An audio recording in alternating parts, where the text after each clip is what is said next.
Hello, I'm Mary V. Today, let's talk about freeing the forearm and the elbow when we're bowing.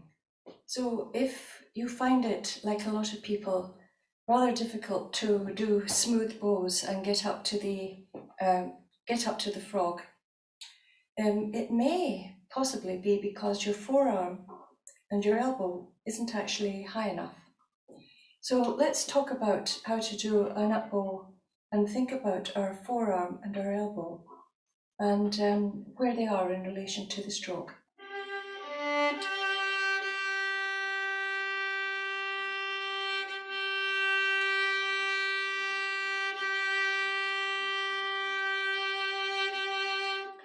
Now, when you're in the midst of a piece, you may be bowing up and down, and you find that you can't really change the bow in the lower half without getting bumps and flutters and things like that.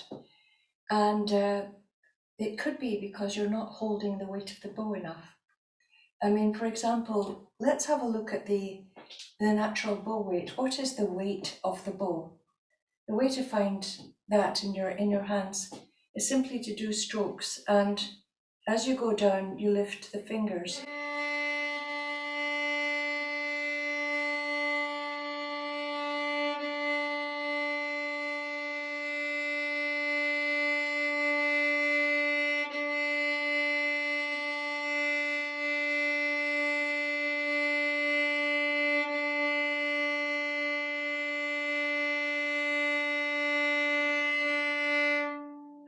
So that's a really good one to show you what sound the bow makes almost on its own with just one finger.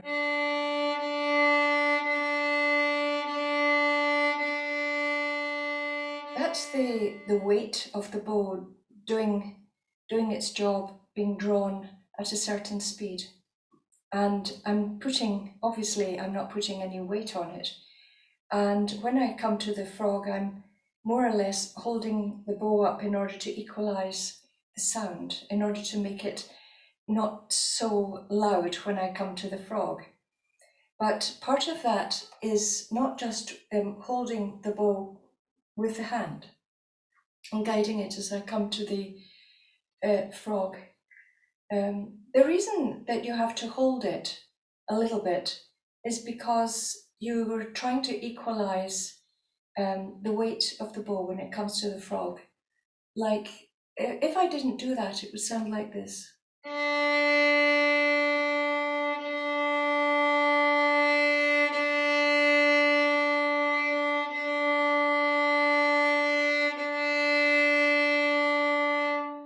It feels very strange to not make that natural adjustment. What I'm talking about is to equalize the dynamics from the heaviest part of the bow here to the lightest part.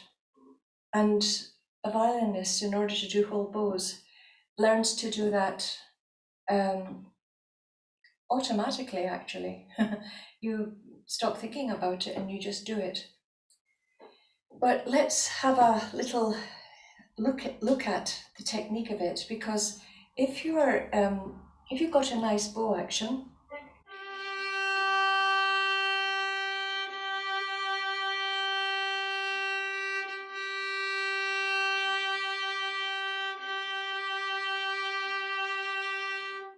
and what I mean by a nice bow action is that there's nothing preventing the bow from moving. The wrist is very flexible, and the forearm and the upper arm are working and going along with the stroke. But perhaps there's something extra that you need to do. It's something that you need to work out if you're getting lots of bumps and finding it very difficult to get to the heel. And it's whether your elbow is high enough, your forearm.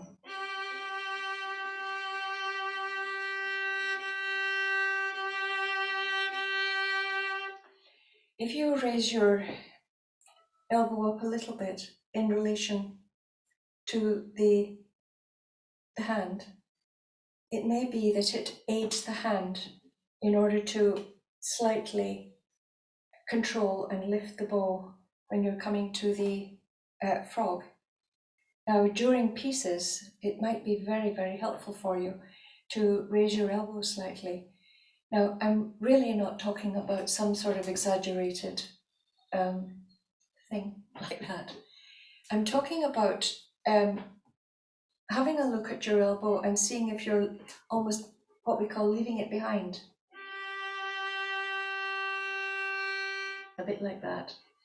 And therefore, everything is being done by the hand, and it can make the bow feel very, very heavy because you've stopped using the wrist in its normal position for the Franco-Belgian bow hold. The more curved the wrist is, the more that you're isolating the different parts of your arm, and it's much more useful to have them all working together rather than isolating them. And when you leave your elbow behind, you're really isolating your hand, and it has to do all the work. It's not easy to do that because there's actually an impediment there, which is the wrist being bent and the elbow not helping with anything when we come to the frog. So it could be, there are different diagnoses for these certain issues, and this is one possible solution for you to try out and see, have a look at, to analyze what it is that you're doing.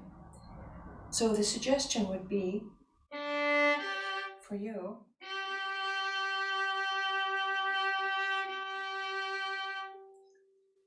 to see if you can share the weight with the elbow and the forearm and raise it up a little bit. And so when you're playing, for example, the beginning of the Thais meditation,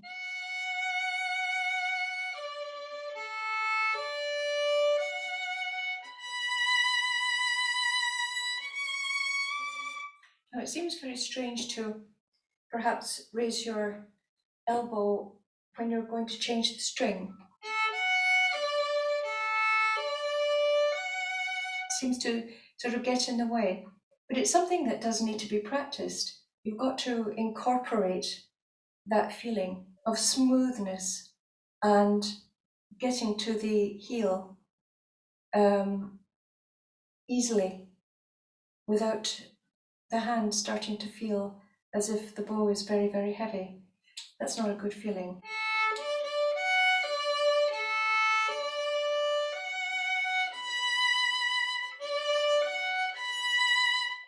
So you can go from the A string to the E string without a massive bump, because it just feels heavy. So my suggestion is find the default, find the feeling of the default,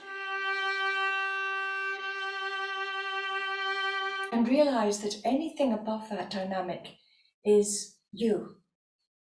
This is the bow doing the work. That's what my bow sounds like. That's how heavy it is. That's how light it is, or whatever. And anything beyond that or less than that is something that you have to do, playing more loudly and playing more quietly.